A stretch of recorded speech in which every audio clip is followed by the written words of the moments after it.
আল্লাহর সন্তুষ্টিই একজন মুমিনের জীবনের সর্বোচ্চ লক্ষ্য। তাই প্রতিটি কাজ ইখলাসের সাথে করুন।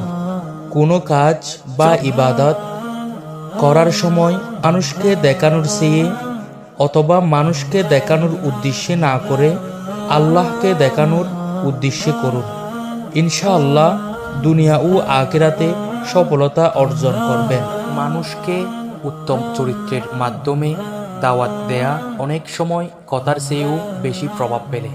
রাসূল সাল্লাল্লাহু আলাইহি ওয়াসাল্লাম ছিলেন সত্যবাদী, বিশ্বস্ত, দয়ালু ও ক্ষমাশীল।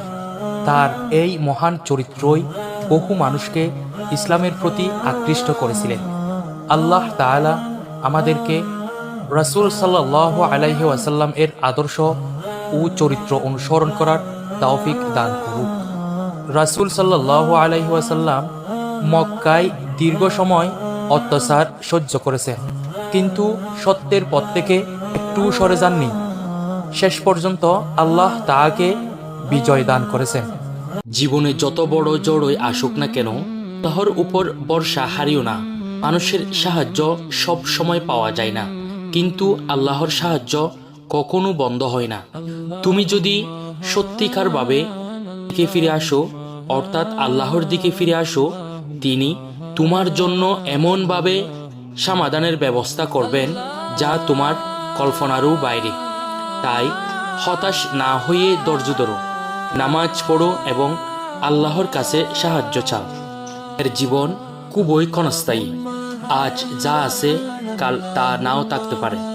তাই সম্পদ, পদমর্যাদা বা মানুষের প্রশংসার পেছনে ছুটে আখিরাতকে ভুলে যেও না। এমন আমল করো যা মৃত্যুর পরই তোমার জন্য নেকি বয়ে আনবে। কারণ প্রকৃত সফলতা দুনিয়ায় নয়, বরং জান্নাতে। নামাজ হলো মুমিনের সবচেয়ে বড় শক্তি। যখন মন ভেঙে যায়, তখন চারপাশ অন্ধকার মনে হয়, তখন সিজদায় মাথায় রেখে আল্লাহর কাছে নিজের কষ্টের কথা বলো। মানুষ তোমার কথা নাও বুঝতে পারে, কিন্তু আল্লাহ তোমার হৃদয়ের প্রতিটি অনুভূতি জানেন। তিনি অবশ্যই তোমার জন্য উত্তম ফায়সালা করবেন। মানুষ